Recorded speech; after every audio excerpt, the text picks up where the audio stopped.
আজ পালিত হচ্ছে পবিত্র ঈদ উল আজহা। ধর্মীয় শ্রদ্ধা ও উৎসবের আবহে মুখর মুসলিম সমাজ।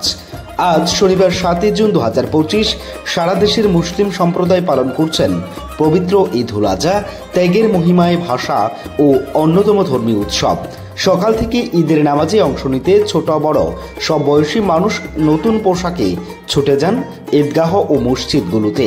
নামাজ শেষে কোলাকুলি ও শুভেচ্ছা বিনিময়ের মাধ্যমে শুরু হয় ঈদের আনুষ্ঠানিকতা।